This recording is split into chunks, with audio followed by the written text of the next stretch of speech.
Bringing pressure. Mayfield backpedals, just heaves it downfield toward the goal line. Catch made.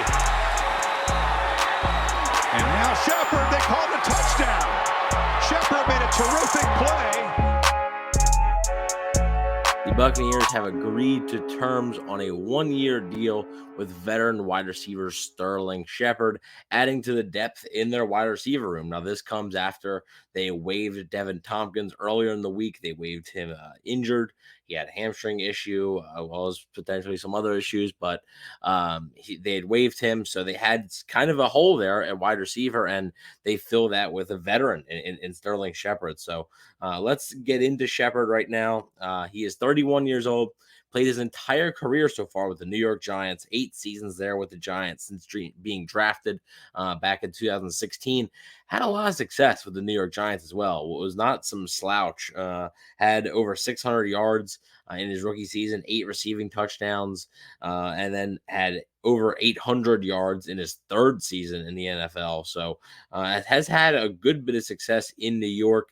Last 2 seasons, though, weren't as good. He had slowed down production-wise, only having 23 catches for 211 yards and 2 touchdowns combined in those last 2 seasons. So not really the success that I'm sure he had wanted in his final few years in New York, but he comes to the Buccaneers now for some depth. And, it is interesting that the Buccaneers would look to sign a guy like Sterling Shepard that has a resume, right? Right, like Sterling Shepard.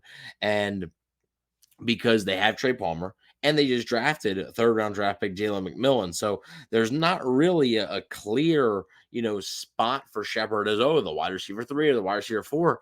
He probably is more like the wide receiver 5. And I mean, hey, that's a good problem to have. Depth is depth, Injuries are going to happen throughout the season. We've seen Mike Evans come up a few times with an injury. Chris Godwin come up a few times with an injury. If those guys aren't available, just last year, Russell Gage in training camp, right? Got an injury, out for the season. Injuries can happen to anyone at any point. So depth is something good to have. And you definitely have had depth here for sure. And Mike Garafolo actually just sort of wanted to speak on the kind of fan favorite that I think Sterling Shepard was with the Giants and how much the Giants appreciated him. Mike Garafolo was the one who broke this news initially that the Buccaneers and Sterling Shepard agreed to terms on a one-year deal. Mike Garafolo also adds that Sterling Shepard got a nice send-off from the Giants and their fan base after passing Jeremy Shockey for 5th in catches in franchise history in his final game. He said it would have to be the perfect situation to head elsewhere. Obviously feels that way about the Buccaneers.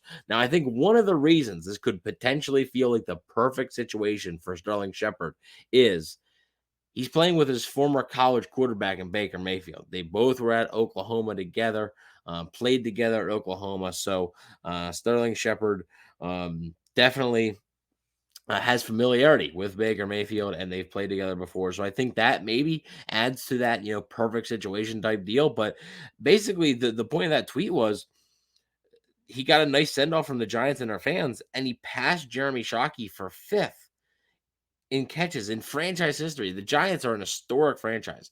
So, like I said, Sterling Shepard has had a lot of success in the NFL. Not as much lately, which does need to be noted, and that's why he is available, coming into June, right? That's why he's available. But, I do think this isn't some just throwaway guy where I think he can contribute. And I look at him as very similar at this point to like a David Moore was last year for the Buccaneers. Can come in, play a little bit, has veteran experience, and has familiarity, right? David Moore had familiarity with Dave Canales, who was the offensive coordinator, right? In Seattle, they worked together, had familiarity with him. Now Canales has moved on, but Mayfield and Sterling Shepard now have that familiarity there. So it is curious to see how that's going to fit. Also going to be curious to see how that battle is going to go, right? He's probably going to be battling for the wide receiver 5 role with guys like Raheem Jarrett, basically. So, or if the Buccaneers add any other depth there to compete. So we'll have to wait and see how he performs in training camp. But it is a kind of a surprise move, not going to lie, that the Buccaneers were going to go out and get this type of veteran depth. But to me, it's a pleasant surprise because depth is always good, and you can never have enough.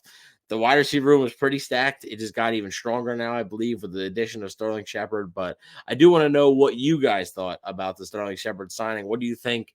What do you think his potential is? Do you think he has some more gas left in the tank? Do you think this is just a wait and see signing? Do you think he could maybe be the wide receiver 4 or potentially 3 on this team if all goes well? But I'm curious to hear what you guys think down in the comment section below. Please don't forget to like, share, and subscribe, and go Bucs.